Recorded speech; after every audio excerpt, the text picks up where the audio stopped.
എൻ്റെ പ്രിയ സുഹൃത്തുക്കളെ, ഈ ഒരു ലോട്ടറി ടിക്കറ്റ് കണ്ടിട്ട്, ലോട്ടറി ടിക്കറ്റിൻ്റെ ഉള്ളിലെ ഈ ഒരു ചിത്രം കണ്ടിട്ട് നിങ്ങൾക്ക് എന്താണ് തോന്നിയത് എന്ന് ഞാൻ ചോദിച്ചു കഴിഞ്ഞാൽ നിങ്ങൾ വിചാരിക്കും, എടാ എന്തുവാടാ ഇവൻ തുടങ്ങിയല്ലോ, എന്താണ് ഇപ്പം ഞാൻ ഈ പറയാൻ പോകുന്നത് നിങ്ങൾ വിചാരിക്കും.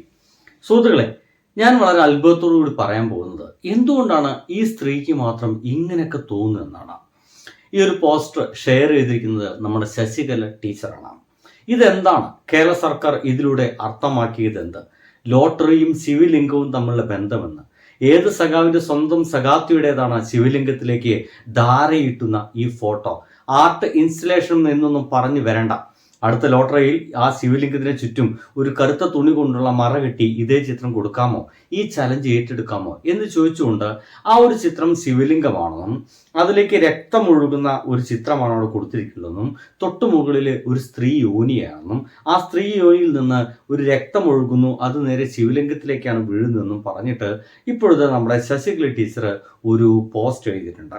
ഇതിൽ മേലെയുള്ള സ്ത്രീ യോനിയിൽ നിന്നുള്ള ആർത്തവ രക്തം കുറിയൊക്കെ വരച്ചു വെച്ചിട്ടുള്ള ശിവലിംഗത്തിലേക്ക് ഇറ്റിറ്റ് വീഴുന്നതായിട്ട് വരച്ചിരിക്കുന്നു. ഇത്തവണ സുവർണ കേരളം ഭാഗ്യക്കുറിയുടെ ചിത്രമായി ഇതിൽ പ്രിന്റ് ചെയ്ത് വെച്ചിരിക്കുന്നത് ഈ ചിത്രമാണ് എന്ന ഒരു കമന്റാണ് നമ്മുടെ ശശികല ടീച്ചർ പറഞ്ഞിരിക്കുന്നത്. ഇവരാണ് ഈ ഒരു പോസ്റ്റ് ഷെയർ ചെയ്തത് എന്നതിനാൽ നമ്മൾക്കിപ്പോൾ എനിക്ക് ഭയങ്കര അത്ഭുതം തോന്നിയത് ഇത് മാത്രമല്ല, ഒരല്പ നിമിഷം മുമ്പ് ഇവർ ഒരു പുതിയ സംഗതി കൂടി ഷെയർ ചെയ്തിട്ടുണ്ട്. ഇങ്ങനെ ആ ഒരു ഷെയർ ചെയ്ത ആ ഒരു സംഗതി കൂടി കണ്ടപ്പോഴാണ് എനിക്ക് ഭയങ്കര അധികം അത്ഭുതം തോന്നിപ്പോയത്.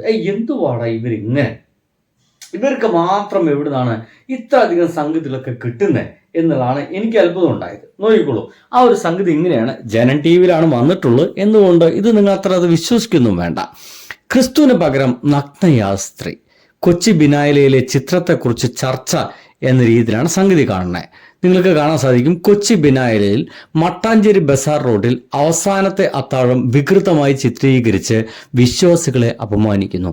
ഈ ഹീനകൃത്യം ചെയ്തവർക്കെതിരെ നടപടി സ്വീകരിക്കുക എന്നുള്ളതാണ് ഇപ്പോൾ നമ്മുടെ ശശികല ടീച്ചർ എഴുതിയിരിക്കുന്നത്. ഇവിടെ നമുക്ക് അത് കാണാൻ സാധിക്കും കേട്ടോ.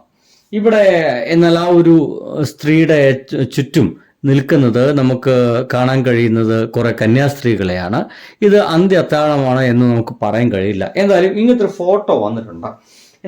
ഈ വിശ്വാസികളുടെ എല്ലാ തരത്തിലുള്ള സംഗതികളും അട്ടിപ്പേറാവകാശം എന്നൊക്കെ പറയാം, അത് ഏറ്റെടുക്കുന്ന ഒരു പരിപാടിയാണ് ശശികല ടീച്ചർ പലപ്പോഴും ചെയ്യാറുള്ളത്. ഇവർ എഴുതിയിരിക്കുന്നത് ഇങ്ങനെയാണ്: പണി ക്രിസ്ത്യാനിക്കും ചെറുചുമ, പണി ക്രിസ്ത്യാനിക്കും. കൊച്ചി ബിനായിലയിലാണ് ഈ പണി ഒപ്പിച്ചിരിക്കുന്നത്. മതം മാറ്റാൻ ചെല്ലുന്ന ഇടത്തു നിന്നും പണി ഇരന്നു വാങ്ങി രാജ്യത്ത് ക്രിസ്തുമതം അപകടത്തിൽ എന്ന് പറയുന്നവർ ഇതൊന്നും ഗൗനിക്കേണ്ട. മതേതരത്തെ ശക്തിപ്പെടുത്താൻ വേണ്ടി കേരളം വഹിക്കുന്ന പങ്കായി കണ്ടാൽ മതി. അതായത് ഇവിടെ ഏറ്റവും കൂടുതൽ ക്രിസ്ത്യാനികളെ ഇപ്പോൾ ആക്രമിച്ചു കൊണ്ടിരിക്കുന്നത് ഈ പറയുന്ന ആയമയുടെ ബാക്കിയുള്ള ടീംസ് ആണല്ലോ. അപ്പൊ ആ ടീംസ് എന്തൊക്കെ ചെയ്യുമ്പോൾ നിങ്ങൾക്ക് ഭയങ്കര പ്രശ്നമാണല്ലോ. ഇപ്പോഴത്താണ് ഈ കമ്മ്യൂണിസ്റ്റ് സർക്കാർ ഭരിക്കുന്ന ഈ ഒരു നാട്ടില് ഇങ്ങനെ ഒരു ചിത്രത്തെ അതിഭീകരമായിട്ട് അവഹേളിക്കുന്ന രീതിയിലൊക്കെ എഴുതി കഴിഞ്ഞപ്പോൾ നിങ്ങൾക്ക് എന്താ അതിലൊന്നും പറയാനില്ലേ എന്ന രീതിയിലൊക്കെയാണ് സംഗതി. എന്തായാലും ഇതിങ്ങനെ പല സംഗതികളൊക്കെ പറയുന്നുണ്ട്. ലോട്ടറി ശിവലിംഗത്തിന് നിന്ദിച്ചവന്റെ പേരും മതവും ഈ തള്ള പറയുന്നില്ലല്ലോ.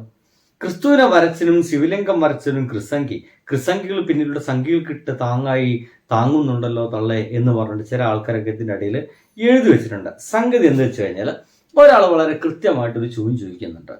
ഏതെങ്കിലും ഒരു രൂപം ലൈക്ക് ദിസ് എന്തെങ്കിലും കണ്ടു കഴിഞ്ഞാൽ, ഇപ്പൊ വിരല് ഞാനിങ്ങനെ പിടിച്ചു വിചാരിക്കുക, ഇങ്ങനെ എന്തെങ്കിലും ചിത്രത്തെ കണ്ടു കഴിഞ്ഞാൽ ഇതൊക്കെ ലിംഗമായിട്ട് എന്തുകൊണ്ടാണ് ഈ BJP ആളുകളൊക്കെ സങ്കല്പിക്കുന്നത് എന്നുള്ളതാണ് ചോദ്യം. ഒരു രൂപം, ശിവലിംഗം പോലുള്ള എന്തെങ്കിലും ഒരു രൂപം, ഒരു കുപ്പി പോലെ ഇങ്ങനെ കമിഴ്ത്തി വെച്ച് കഴിഞ്ഞാൽ അതിലെന്തുണ്ടായിരിക്കും? ഒരു ശിവലിംഗത്തിന്റെ രൂപം പോലൊക്കെ ഫീൽ ചെയ്തേക്കാം. ഇങ്ങനെ എന്ത് കണ്ടു കഴിഞ്ഞാൽ നിങ്ങൾക്ക് ശിവലിംഗമായിട്ട് തോന്നുന്നത് എന്തുകൊണ്ടാണ് എന്നുള്ളതാണ്. ഒപ്പം തന്നെ ഇങ്ങനെ വിശ്വാസപരമായിട്ടുള്ള കാര്യങ്ങളല്ലാതെ വേറൊരു കാര്യം പോലും, സമൂഹത്തിന് ഗുണകരമായിട്ടുള്ള ഒരു കാര്യം പോലും ഈ ആയമയുടെ പോസ്റ്റുകളിൽ നമുക്ക് കാണാൻ കഴിയില്ല എന്നതാണ്. ഈ ആദ്യത്തെ ഇവരൊരു പോസ്റ്റ്, അതിൻ്റെ ഒരു ഉത്തരമായിട്ട് ഒരു മനുഷ്യൻ ഒരു ഗംഭീര എഴുത്ത് എഴുതിയിട്ടുണ്ട്. നിങ്ങൾ അതുകൂടി ഒന്ന് വായിക്കണം, എങ്കിൽ മനസ്സിലാവും. കേരള സർക്കാരിൻ്റെ ലോട്ടറി ടിക്കറ്റിൽ ശിവലിംഗത്തിൽ ആർത്തവരക്തം വന്നു വീഴുന്ന രീതിയിൽ ചിത്രീകരിച്ചിരിക്കുന്ന ഹിന്ദുക്കളെ അപമാനിക്കാനാണ് എന്ന രീതിയിൽ പ്രചാരണം ശക്തമായി നടന്നുകൊണ്ടിരിക്കുകയാണ്. ഒന്നാമതായി മനസ്സിലാക്കേണ്ടത് പ്രാചീന പാരമ്പര്യത്തിൽ ആർത്തവരക്തം അശുദ്ധമാണെന്ന സങ്കല്പം ഉണ്ടായിരുന്നില്ല എന്നാണ്.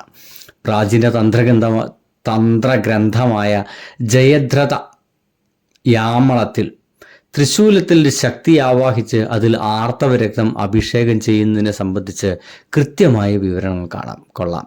ചെങ്ങന്നൂർ ഭഗവതി ക്ഷേത്രത്തിൽ നടക്കുന്ന തൃപ്പൂത്ത ചടങ്ങുകൾ ദേവിയുടെ ആർത്തവാനുഷ്ഠാനത്തിൻ്റെ ഭാഗമാണ്. അടിപൊളി കേട്ടോ. ആർത്തവം സ്ത്രീ ശരീരത്തെ അശുദ്ധമാക്കുന്നുവെന്ന് സിദ്ധാന്തിച്ച് ധർമ്മശാസ്ത്രങ്ങളാണ്. ശാങ്കര സ്മൃതിയിൽ ആർത്തവമുള്ള സ്ത്രീ കണ്ണെഴുതുകയോ പൊട്ടുകുത്തുകയോ ചെയ്യാൻ പാടില്ല എന്നും വീട്ടിലെ യാതൊരു വസ്തുക്കളെ സ്പർശിക്കരുതെന്നും നിഷ്കർഷിക്കുന്നുണ്ട്. ഇന്ത്യയിലെ വൈവിധ്യപൂർണമായ ആരാധനാ സമ്പ്രദായങ്ങളെ തമസ്കരിച്ച് ഏകശിലാത്മകമായ ഒരു മതരൂപം സൃഷ്ടിക്കുന്നത് ഇന്ത്യയിലെ പ്രാചീന തന്ത്ര പാരമ്പര്യത്തിൻ്റെ ചരിത്രം മറച്ചു വെച്ചുകൊണ്ട് മനുസ്മൃതി അടിച്ചേൽപ്പിക്കാനാണ് എന്നാണ് അതിഗംഭീരമായിട്ട് ഒരു മനുഷ്യൻ്റെ ഒരു എഴുത്തുകൂടി വന്നിരിക്കുന്നത്.